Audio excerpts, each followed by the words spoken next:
Good afternoon, and welcome to our July webinar, a collaborative presentation by the Parent Training and Information Center and the Recruitment Training and Support Center at the Federation for Children with Special Needs.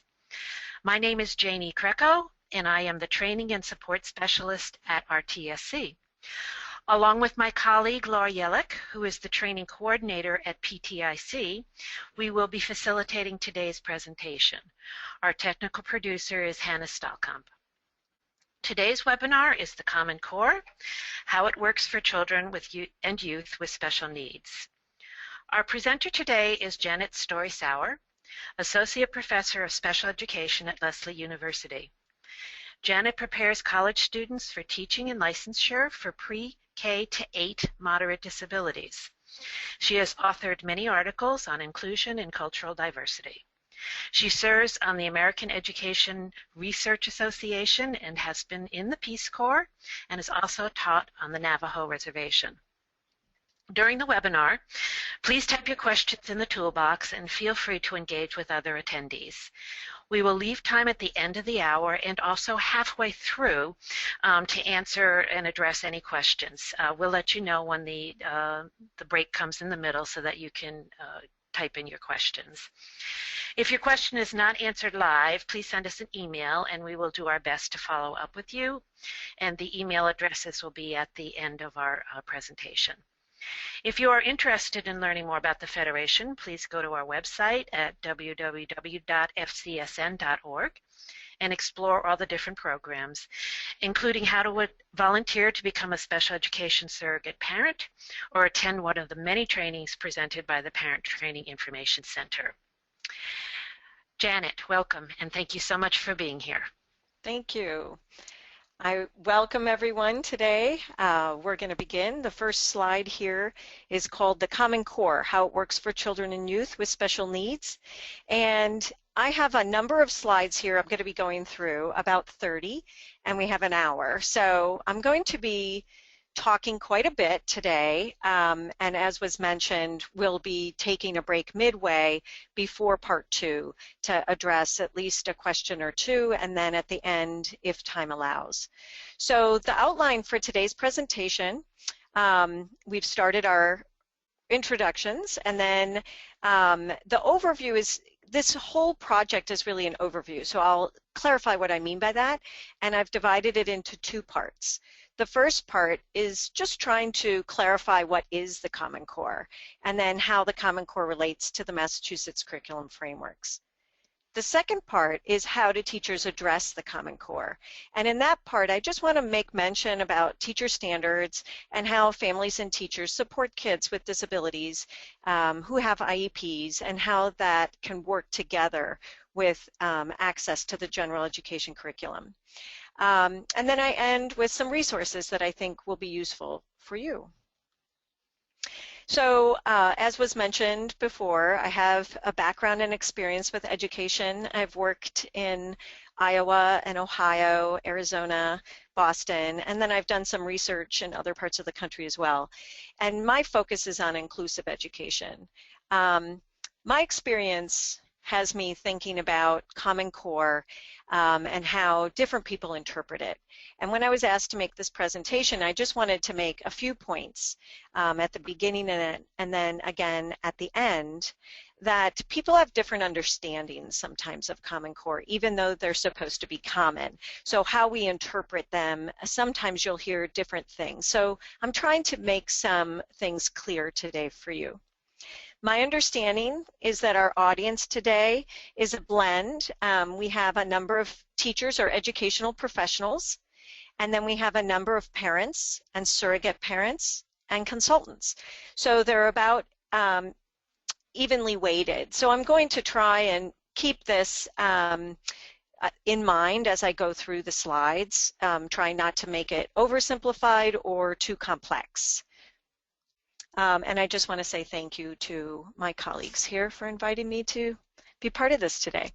Okay, so when you signed up to join us today, I assume that you read the overview, but just to reiterate this point that every child in Massachusetts has a legal right to a quality education including those of our students who have special needs.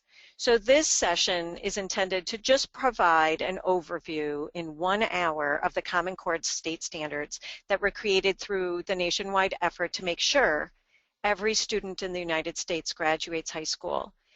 And the idea is college and career ready. So thinking of that in terms from our perspectives as those of us here today who are interested in the lives and future of kids with disabilities. So these learning standards, when we talk about learning standards, they spell out the knowledge and the skills that the students have the right to be taught. Some people talk about it in scope and sequence. That's kind of the traditional way we thought about standards. So the standards can be addressed and are addressed through the IEP process. This is a great resource, is called the Massachusetts Department of Elementary and Secondary Education Resource Guide. You can find that on their website. So what is the Common Core? Before we had that language of Common Core, each state had different standards. And coming from Iowa, I can tell you that we even had district differences. So writing IEPs based on educational standards were quite complicated and different everywhere you lived. Even if you moved across the street, things could change.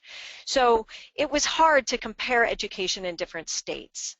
It also made adjustments difficult for students and families like me who have moved from one state to another. I'm also a parent of a child with a disability, so I have personal experience in how complex that can become. So in many states, what we found was that some standards were not being applied to students with disabilities in order to give them a future, whether that was post-secondary or good employment, valued employment. So as a result, colleges and employers teach students and employees many things that could have been learned in public schools, or that was the finding. And so it was developed, the Common Core state standards, and that was supposed to solve these problems. Now, most states have adopted them, including Massachusetts, and we've been one of the forerunners here in this state, so we should all give ourselves a pat on the back for that one. So what is the Common Core? And how are the Common Core state standards perhaps different from the, I put in quote, old Massachusetts standards? Let me give you a little bit of history and context, and then we'll move forward. But in July 2010, Massachusetts Board of Ed voted to adopt the Common Core state standards to replace the previous state standards in language arts, English language arts, and mathematics. The Common Core state standards have a lot in common with the Massachusetts standards. I can't emphasize that enough. In fact, many of the things that the students learn right now under these new standards, they haven't changed much at all. So in practice, it's sometimes more of an understanding than on-the-ground change, in my opinion. So what has changed is this new emphasis on college and career readiness. Right now, we continue this transitional process, moving through the adoption and implementation process. There's more information there on the Department of Education website. If you go under the tab called Educator Service, and then under a subsequent tab called Curriculum and Instruction, you'll come to this link that directs you to Common Core. And within that link, there are a number of related resources I think would be useful for you. I put it on this slide as well. There's a website for anyone who is in administration or a leader. You might want to look at the Common Core Implementation Workbook that Achieve and the U.S. Education Delivery Institute developed. It has a practical Common Core workbook for all the states to follow. And that's intended to particularly help people through the assessment process, like the PARC that we've just started to adopt in Massachusetts. So the K-12 Common Core state standards for math and English arts provide, and right now that's where we've started with math and English language arts, but it's going to be expanding to the other curriculum areas. But on the second bullet, what I'm mentioning here is that it is intended to provide a clear and focused progression of learning from kindergarten all the way through high school and graduation. so that teachers, administrators, parents, and students have the information that we need for student success. So this is the idea. This is our national idea. Despite having states and local controls, we're trying to have some national standards. So today in this presentation, I look at just English language arts and math right now. And I drill down on the English language arts a little bit more detail. So when you go to the, if you go to the PERC bulletin, and my colleagues here can perhaps help if people need to find it, but it's at the Federation's website. I pulled this from there. I think it's a really useful, short, succinct way of talking about the Common Core. In the Common Core New English Language Arts Standards, we recognize that students build reading and writing skills in many classes, not just English. And so we have new guidelines that infuse English language arts instruction across the curriculum in history, social studies, science, and technology. And those of us who are teaching kids every day, that makes sense because reading and writing is in all of our content areas. Another change is that students will read more nonfiction than before, especially in high school. So that's something to just pay attention to, where the emphasis lies. The new English language arts standards also emphasize three main purposes of writing. So you might, if you're a teacher or if you're a parent and you hear teachers talking about this, they're looking at writing as a way to persuade, to explain, or to convey an experience. And this, those of us who are parents of children with disabilities, we know that our kids can be very effective in persuading us to do certain things. I say that with a big smile on my face. You can't see me yet.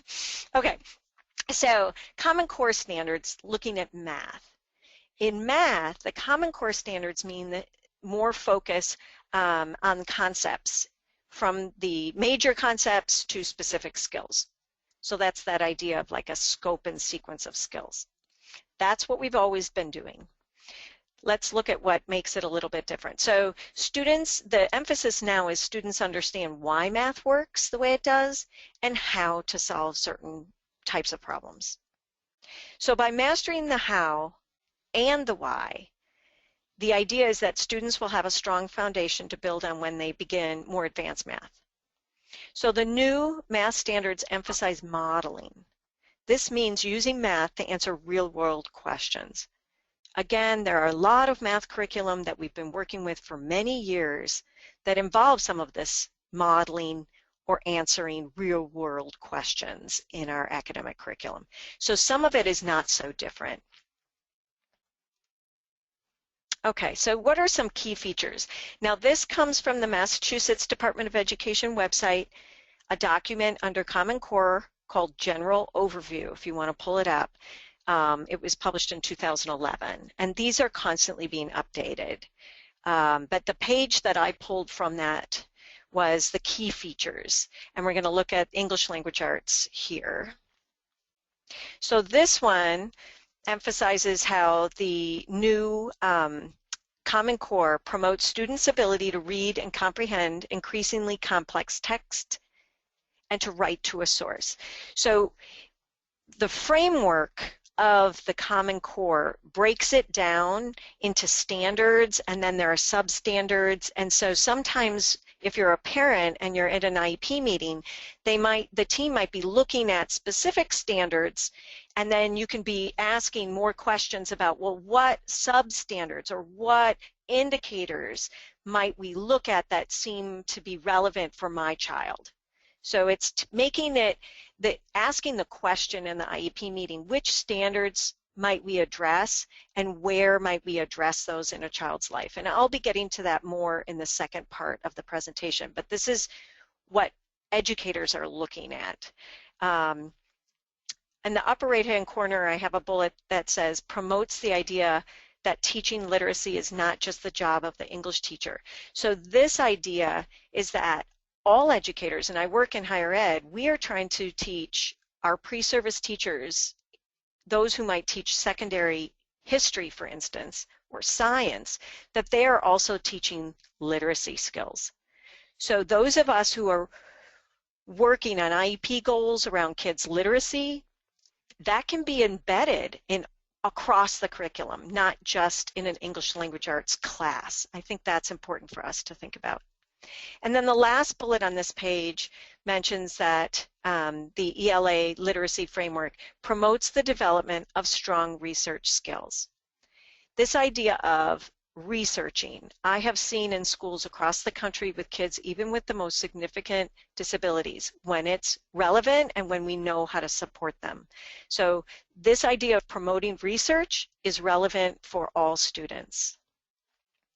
Now this slide I included just because it gave us, it was written in 2011 as I mentioned, but back then they called it looking ahead. So it's past, but I wanted to put it up there so you get some context, historical context. The idea that we moved, and I'm not going to read every line here, the point being that we aligned, fully aligned the new frameworks in 2013 and 14. So this transition has been taking place. You've probably heard about how we moved, if you didn't have personal experience, from the MCAS to the PARC, and that we are moving forward in the other areas such as comprehensive health, history, social science, arts, and foreign languages. So all of those are going to be adopted and aligned as we move forward. Again, I'm just focusing on ELA and math right now. So we're going to pause here for a minute. Hopefully you've got a general sense of the Common Core.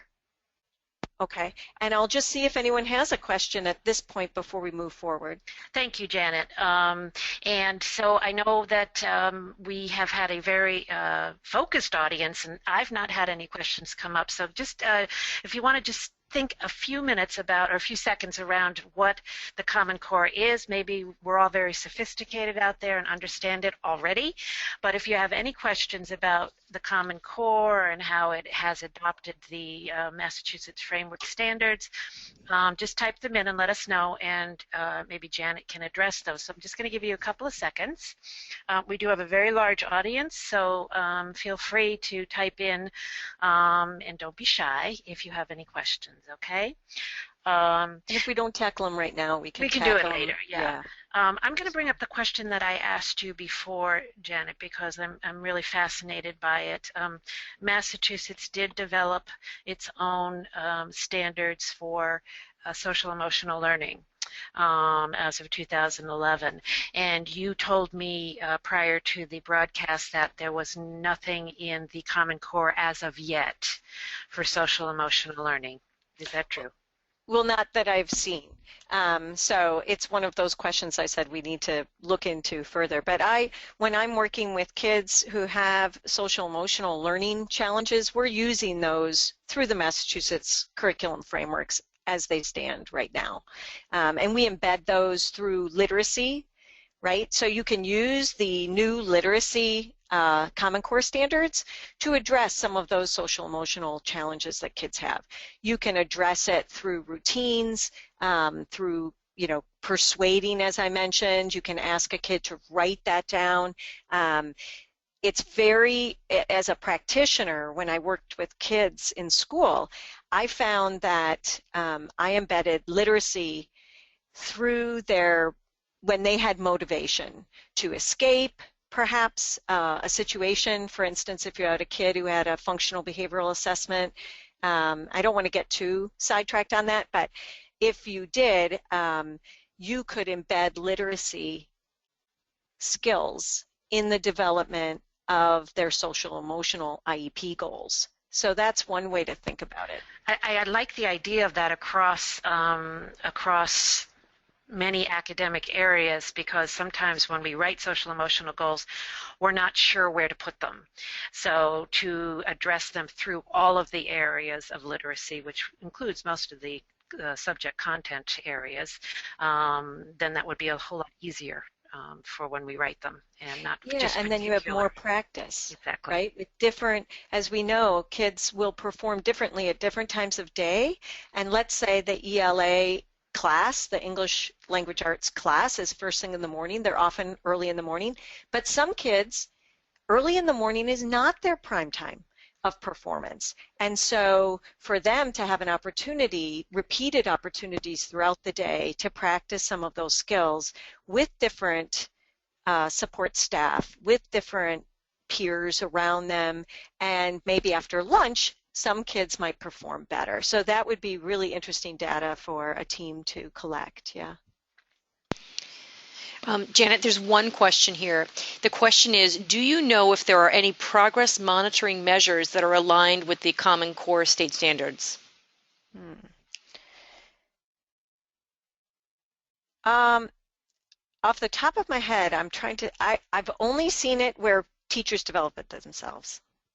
That we would, as practitioners, just come up with our own design. But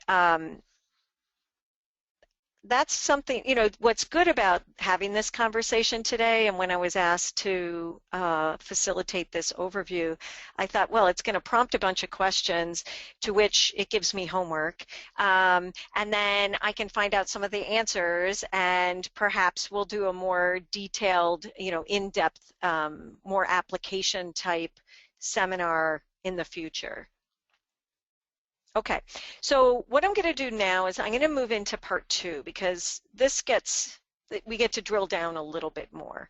And for me, when I'm working with teachers or parents or anyone, administrators who are supporting all students, we have to think about how we can do that effectively. So I come from the pre-service teacher, you know, in higher education milieu, and when I talk to my students who are preparing to be teachers, I point them to this slide, and this has the different professional standards for teachers. Whether you're looking at again, state-based or national teacher standards, you're going to come up with some of, if not these same areas, something similar to this. So these 5 are plan, curriculum and instruction, deliver effective instruction, manage classroom climate and operation, promote equity, and meet professional responsibilities. I added this slide because I want you to think about, whether you're a parent or you're an educator, that you think about particularly A today. We're thinking about how we plan curriculum and instruction. So let's look at the ones I pulled from that standard. So these are the standards that teachers are evaluated on. So how well does an educator plan their curriculum and instruction?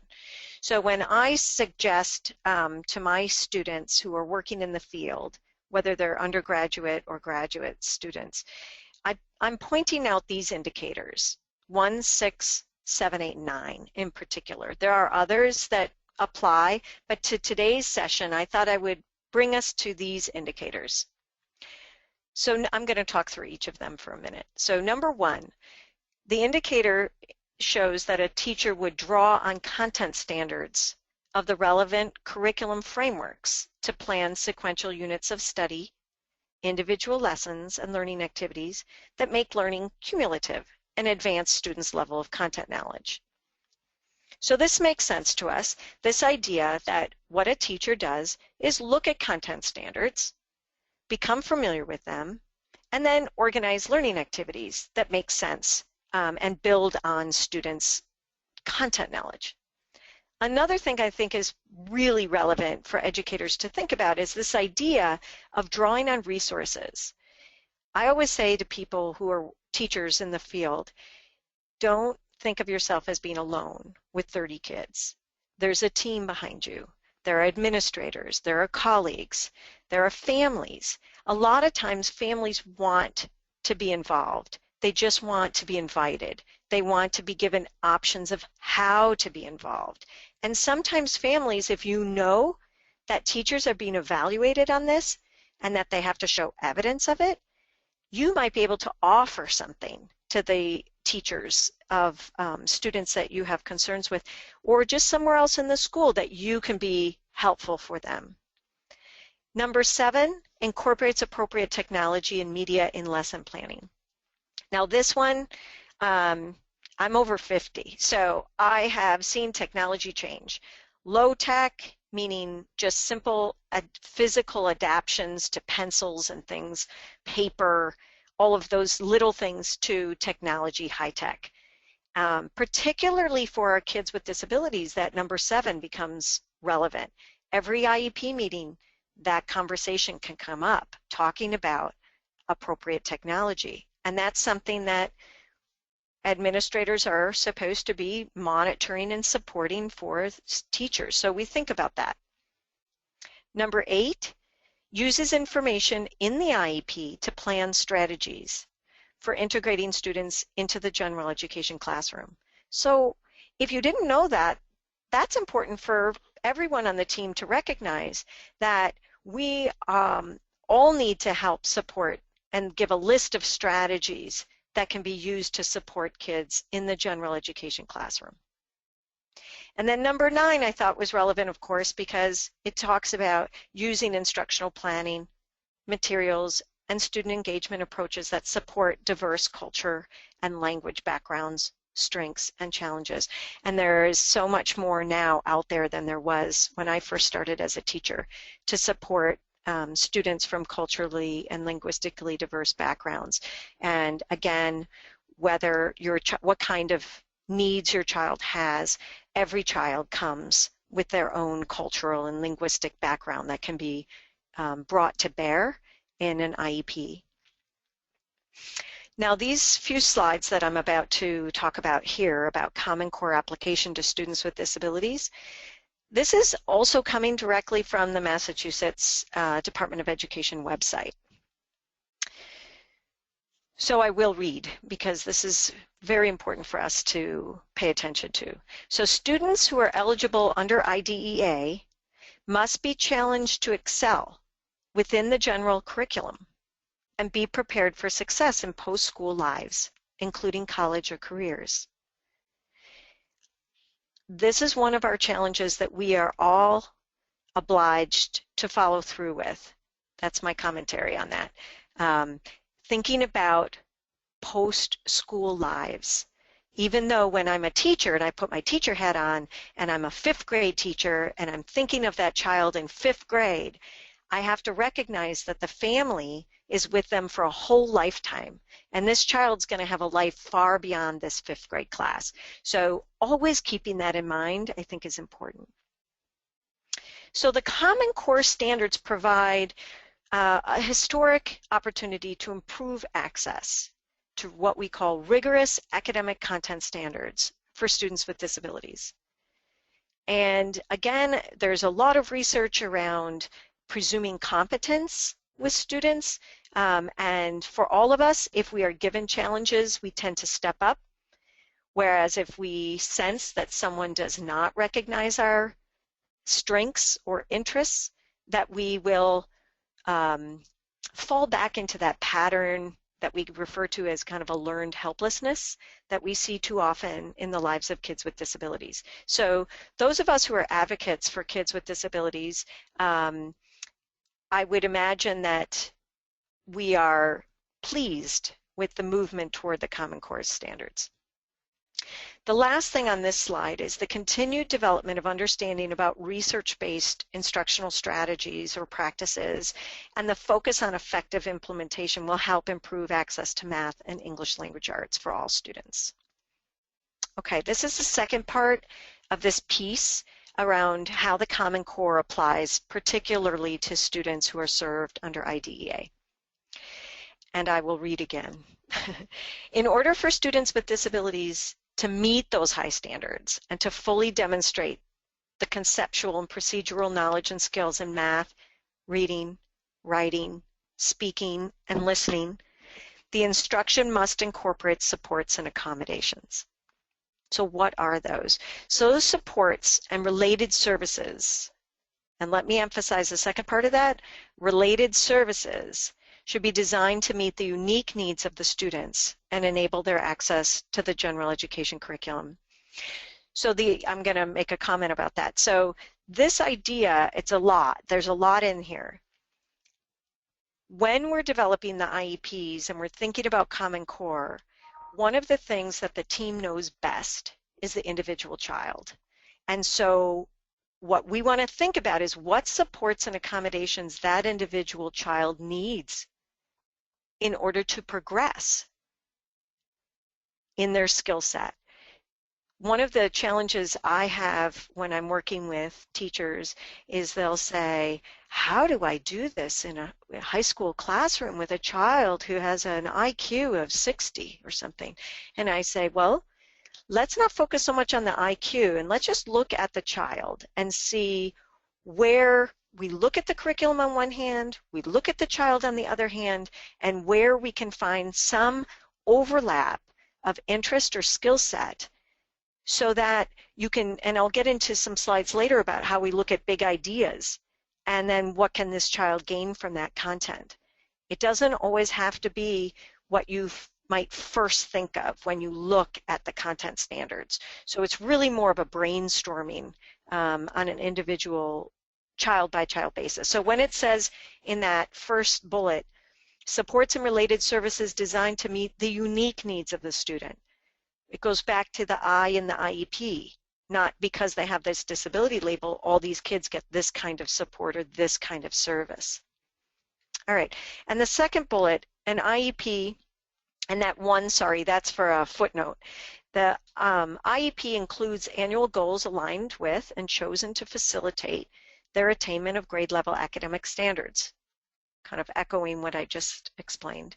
And the third bullet, teachers and specialized instructional support personnel are prepared and qualified to deliver high quality, evidence-based, individual instruction and support service. So this is where we get into the nuances.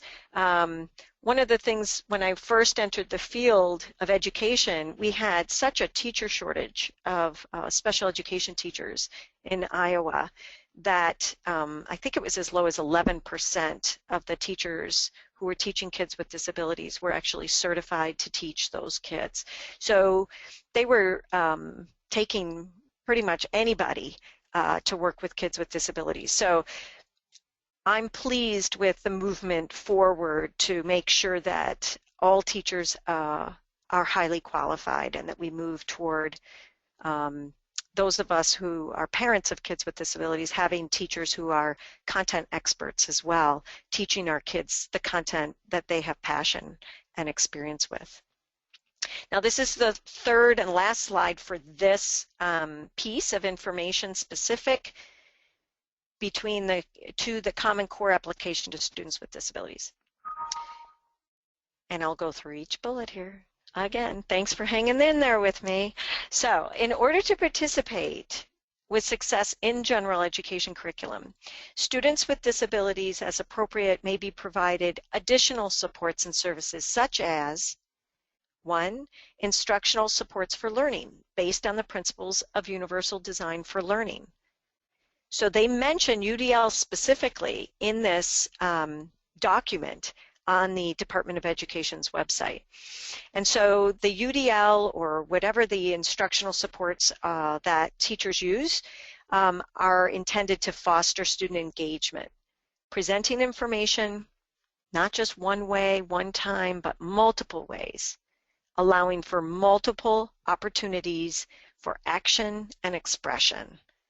And there will be another apparently another webinar on UDL specifically, so I would look for that coming out of the Federation.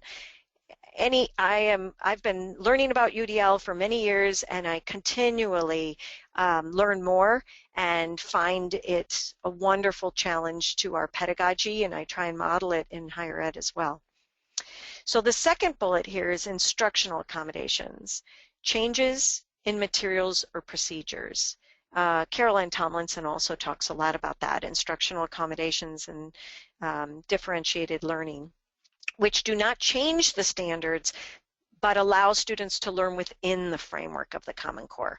So this idea is to accommodate for kids, which is different than modify the standards. And then the last one on this page is about assistive technology. And it's not just the device. Again, I always have to remind myself and the teams I'm working with that when we talk about AT for kids, it includes service. So that means everybody who's working with a child who uses a device needs to know how to use that device. Those of us who are parents know all too well that if we have even a relative or a sitter come and spend a little time with our child, and if they don't know how the device works, communication shuts down. And it's very frustrating for kids with disabilities not to have people know how to use their communication devices when they're in schools. So the AT folks can really help us with making that connection between the Common Core standards or the general education curriculum and our students. Okay, so these next few slides come from the Department of Education's website where you can, anybody can do this, you can go on their website and ask for model units. The only limitation is that you sign up and you get an email and then it says you have 30 days access. Now, I'm assuming that you can re-up at any time, but these model curriculum units are designed specifically to exemplify the expectations that are outlined in the curriculum frameworks for English language arts and math, in which they incorporate the Common Core state standards. So in these last few years, practitioners have gotten together and come up with some wonderfully designed units based on the Common Core that you can look at. So anyone can look at these. They have lesson plans, they have units, they have performance assessments, they have resources, some of them have videos, and I just pulled up one of them that I'm going to show you in a minute. But I wanted to emphasize that these are readily available for anyone to look at. Some of them are copyrighted specifically, and you can look at that. But I'm going to pull this up, and I'm just noticing that my slide on this screen doesn't look like the slide as I saw it before. So I'm going to pull up my hard copy and talk about it for a minute. Okay, so the first one is the early literacy or English language arts curriculum. And there's one in there that connects the core curriculum standards for English language arts and some of the science curriculum. So for a pre-K, an example of one of the units is called My Five Senses. It's on page 3. If any of you end up pulling this up, it's on page 3 specifically. And it mentions specific goals for the unit. And if I read this to you, you'll see, if you were a parent sitting in on a meeting, it's your inclination, I would think, oh, I know where my kid could fit with this. So sometimes teachers who are here listening, if you can just state some of the possible goals from a unit, that can help with the conversation on the team in the meeting about how that might be written as an IEP goal. So this one reads, with guidance and support, demonstrate understanding of the organization and basic features of printed and written text, books, words, letters, and the alphabet. So let me say this again. So this is just one sentence under goals in a unit that's called My Five Senses for pre-K. Now there are if you read through the whole unit, 30 pages long, there it references the science standards. But I pulled out the English language arts piece because, again, it's all through the curriculum. You can find literacy goals all through the curriculum. So at the very least, even if your child, their IEP goals are focusing on social emotional support needs, they're moving through the general education core curriculum, and they're going to have literacy goals. And so when it says with guidance and support, if you have a child who maybe resists that support or guidance, or it's the way that they get guidance and support to do schoolwork, that you could work it in right there, thinking about that. I'm just going to see what happens when I scroll down here, if the full screen comes up. Okay, it doesn't. All right. A second one here is an example from the kindergarten curriculum. It's called Storytime, Folk Tales Around the World. I pulled that title. I didn't pull an example from that because I thought, well, how easy is that when you do story time to integrate IEP goals around story time? There are others. It's in the PDF. If you got the PDF, you will have it in there. The slide continues and it mentions, I pulled up literacy curriculum, from the model curriculum units from grades 5 through 8. And in grade 5, there's a unit called What is Financial Literacy? So you're not seeing this on the screen, but if you have the PDF, you'll be seeing this piece. It's a unit called What is Financial Literacy? Now I pulled that up because I think about kids, a lot of kids with disabilities have IEP goals around money or learning concepts of value attributable to money. And so there's a unit there that has an example using Common Core standards, and the goal and understanding that's written there is as follows. And let me read this to you, and I'll read it twice because you can't see it necessarily. Determine 2 or more main ideas of a text and explain how they are supported by key details. Now that's one of the things we see in IEPs all the time. So wow, that's a 5th grade Common Core English Language Art goal, right? So that could easily be an IEP goal tied to a Common Core standard. And then one of the understandings is students will understand that there are a number of ways to use money. Haha! A lot of kids have that on their IEP goals.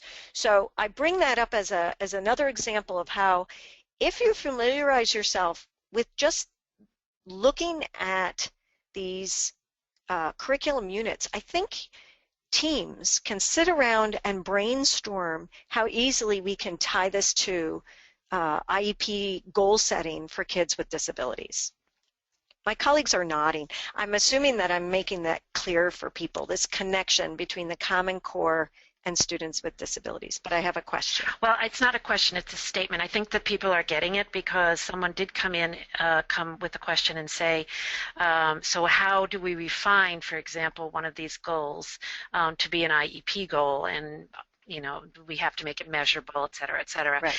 So I think they're getting it, and I'm getting it too. So it makes great sense to go through these to draw out what we might need for an IEP goal. Okay, and yes, you're right that we would have to make it measurable. We'd have to work at the wording to make revisions based on each individual child. But I think what I like is that I can look at these Common Core standards as a teacher and as a parent. And then when I drill down this detailed and look at these examples, this is a good place for IEP teams to sit and have conversations. It would be wonderful, I think, if teachers could, once they know something about the child, if it's a new student, if they've been able to look at the assessment materials, if parents or anyone can give them information, examples of what a child can do, and then we look at that child, and then we look at the curriculum, and we do what we've been doing all these years. I don't mean to oversimplify, but from my perspective, this really isn't brand new. Okay. All right. So there are other curriculum unit examples for language arts and math that I'm not going to be showing you here today, but it sounds great that you're getting the idea. Just before I leave this page, I'll say some of the other titles that I took note of. In 8th grade, English Language Arts Model Curriculum Unit on Our Town, Our School. Again, so many kids, even with significant support needs, have IEP goals based around knowing my home, my school. You can talk not just about literacy, but you can do direction, you can do math in that, you can do art, you can do science around measurement, community, social studies. And then a last one that I like having my students who are going to be high school teachers, they like the unit, the model unit plan for grades 9 and 10 on art and poetry that demonstrate the goal in the model unit says demonstrate the ability to compare 2 or more works of art orally and in writing. Now granted, I am not saying all of these units are easy for us to negotiate and find IEP goals that, or help us devise IEP goals for our kids, but I would say that it's a good place to start. So in my last 15 minutes, I'm just going to spend about the next 5 to 8 maybe on the remaining slides, and then we'll talk about, see if there's some more Q&A we can field. Now I told my colleagues here I can't talk about teaching without mentioning universal design for learning. I mentioned it in the first part, or in the second part with regard to the application of Common Core to students with disabilities. But if you're not familiar with the universal design for learning, I just have a little bit I want to say about it. And this comes from CAST. Lo and behold, right here in Massachusetts, we have lots going on here to be proud of. But at CAST, they began working over 25 years ago, and their idea was to help learners with disabilities gain access to the general ed curriculum. So people have been doing this for many years. We know this, right? But what's interesting to me that I like to point out is how in the early years they focused on adapting the children. And instead they moved to adapting the curriculum. So what they, on the CAST, if you just Google it, cast.org, you can go to the CAST website. They have videos of inclusive education, wonderful support materials. But they have a lot on assistive technology and skill building with regard to technology. So I think that's worth exploring if you haven't already. And then, like I mentioned, they realized their focus was too narrow on fixing the child, and they realized the critical role of the environment in determining who or who is not considered disabled. And there's a whole side of research around this idea of a disabled environment instead of a disabled child that I personally find relevant when I'm working with children with disabilities. So I'll read this next sentence for you. This shift led to a simple yet profound realization. The burden of adaptation should be first placed on the curricula, not the learner. Because most curricula are unable to adapt to individual variability, we have come to realize that curricula, rather than learners, are disabled, and thus we need to fix curricula, not learners. So I like to think about how we remove barriers so students can gain access to the curriculum. So when we have a child who's struggling, we don't just look at the child's performance in and of itself. We look at how the child is performing given different demands in different contexts. So if the demand or the environment, that could be people or that could be materials, if that can change, if those are barriers, we can change those instead of the child. That's a huge paradigm shift I'm always trying to work on.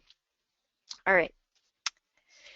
So these 3 principles under UDL, or Universal Design for Learning, is that we provide multiple means of representation, multiple means of expression, and multiple means of engagement.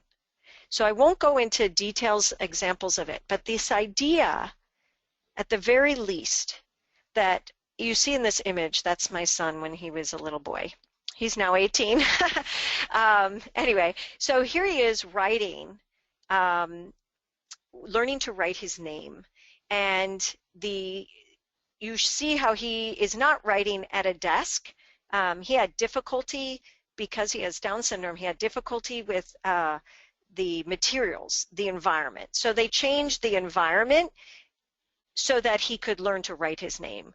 There were a lot of little things that the team did to accommodate the room and the materials so that he could write his name. All right, universal design, last bit, the idea that it involves developing materials and the environment to improve accessibility for all learners. I have a hot link in there, but like I said, just CAST, if you just do type in cast.org, you can learn more about how CAST provides equity to the curriculum. So a couple of metaphors to wrap it up. I like to think of UDL, or the curriculum based on the standards, as one metaphor is water. Because if the curriculum was water, now I hope I'm not losing you here, but if you think of the curriculum in terms of water on this hot summer day, I could think about adjusting the amount of water, the depth of the water. Maybe I need, if it's like a pool, maybe I need a flotation device for my child so that he or she can move in the water, engage in the water, but not necessarily dive into it. So, I don't know. That's one metaphor. Here's another one. And you might have your own. Imagine the curriculum as a road. How will we support this child as she moves through the curriculum? Will I give her a vehicle, or will I make her walk? Will I give her a pull behind, or maybe ride a tandem with the child? Maybe we could take some rests at the waysides as we move through this curriculum, or adjust the duration. Perhaps I should give her a map of the road. Too often we don't actually tell the kids what the curriculum is, so I think it's useful. Those of us who are advocating for self-awareness and self-advocacy, kids can look at the core curriculum, and they sometimes, or their siblings or friends, advocates, can look at that curriculum and say, oh, I know, he or she can do this. So that's where we start. Let's do something here, and then we'll move forward from there. Allow for choice. Okay, so a couple of last things about, this is another resource. It's from a book called Teaching Everyone by Rapp and Arndt. And I just mentioned, since I was focusing on language arts, I had a couple of slides about math. The idea that whatever the curriculum is, we focus on big ideas, we teach conspicuous strategies, we directly teach prioritized objectives. This is something those of us in special ed are really good at. We provide guided, supported practice and fade our supports, and we know our students. That link is paulacluth.com. Again, she's another resource. If you haven't gone to her site, she has many videos and YouTube videos about supporting kids in inclusive contexts. These are general math strategies, but I think they're relevant for all content areas. Another slide that comes from that book that I use, Teaching Everyone, An Introduction to Inclusive Ed.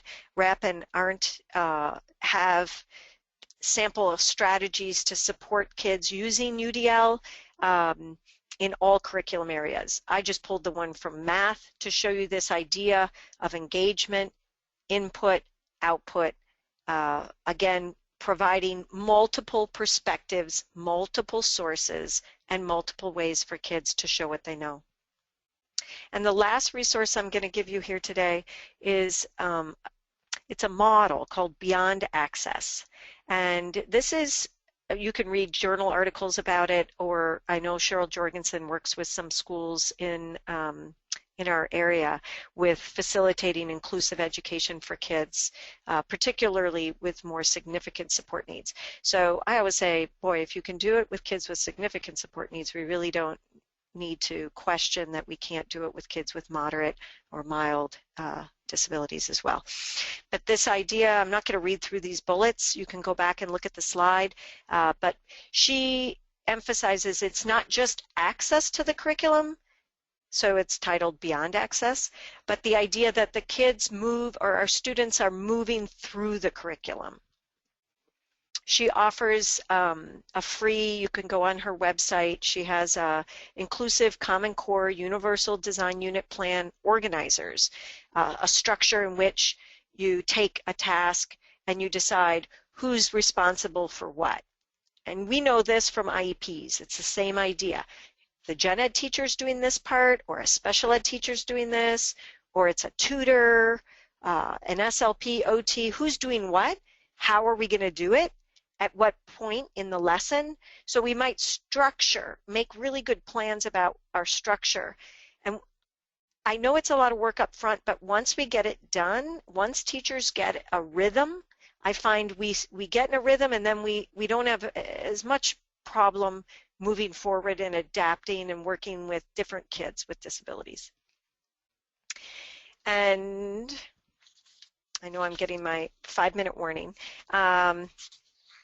My last slide, I have a slide from, again, our lovely Massachusetts. I was so glad to move here from Colorado. There's so much here that we get to celebrate.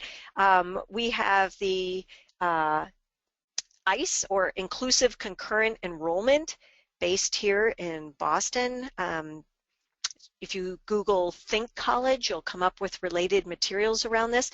But I have seen students with disabilities successfully connecting their IEP goals with the Common Core in inclusive contexts and moving into higher education. So we know it can be done. The challenge is if we can give each other enough encouragement and the skills and the time to do it, so we don't give up on the kids who need us most. There are lots of students who will come and be, self-advocates, will come and talk to your teams, your schools. I've had them come to Lesley and talk to my students, because when it's personal, people believe it better than just seeing a slide, right? So I would encourage you to contact anyone at Think College about thinking beyond just K-12 to post-secondary, and how the IEP goals can support kids to get there using the Common Core curriculum. So here are some resources for you to that I referenced today in this session, and we might have time for 1 or 2 questions. I will say that schools are doing this, and I wish you all the best and encouragement to move forward. So I turn it over to my colleagues. Sure. Thank you so much, Janet. This has been fantastic. Excuse me. We do have one question here. It says, my son is taught under the Common Core for the visually impaired. Do they break it down for all needs like ASD? And you're shaking your head. The answer is no. No, if I understand the question correctly, no, I'm not seeing it that way. I'm guessing that you already have connections with Perkins and some of the others, so that would be a really good question, though, for a follow-up to this session for some of us, in particular to address those kinds of issues. I'm wondering what that parent, for instance, would want to see, right? And I know this is a loaded question, but maybe you have just a couple of comments that you can share. And the question is, there is a lot of controversy in many states regarding Common Core, and what are their objections? If you had just 60 seconds to sum up, what would you say? I think the objection is just change. That's an oversimplified response, but yeah, since I only have seconds, I think we always are anxious about change, but all of us know that that's one of the inevitables, right? So I personally think I wouldn't have taken this opportunity to share my opinion if I didn't think it was a good thing. So my personal experience is that it's a good thing. There are people who are saying things about it that I haven't, I'm not saying it's easy, but I think it's useful. I think it's the way forward. Great, thank you. Just one last thing that I have a question about. I've heard a lot of teachers expressing concern about the differentiated learning that's going to become necessary with the Common Core, where everybody is teaching various skills through their own their core content. And there was a question about whether or not general education teachers were going to be becoming more special education teachers or vice versa. Yeah, is that the trend that you're seeing? Yeah, I mean, I think 25 years ago when I got my master's, I was seeing that already, saying, well, why do we have two different structures? I think I do think we're moving toward everyone teaching all kids, but I think the hesitancy is valid. The concern is valid that everyone feels, how can I possibly do this well? Where I see it working well is co-teaching models. In the Beyond Access Planning sample that I showed you from Cheryl Jorgensen, it's assumed you're going to be working with kids with other adults. So there goes the administrative and budgetary redesign that I think is inevitable. And I think it's coming to higher ed as well. I think it's a big movement that's been moving at a trickle, and I think Common Core isn't driving this. I think this is just society is driving us toward a more inclusive society where all kids will learn together. And of course, the main response I've had from teachers when we talk about co-teaching is the expense, right, and how that will not be a long-term solution. The more long-term solution will be that all teachers will teach all children, I think. Yeah, we'll have to see. Then it becomes politics, doesn't it? Budget and politics. Yeah, I try to avoid those sometimes. All right. Thank you. Well, thank you so much, Janet. And I think we are all set. And thank everybody for attending. And we will have this recorded and up on our website. So if you have missed any part of it, you can look there. All right. Thank you. And we'll see you next month.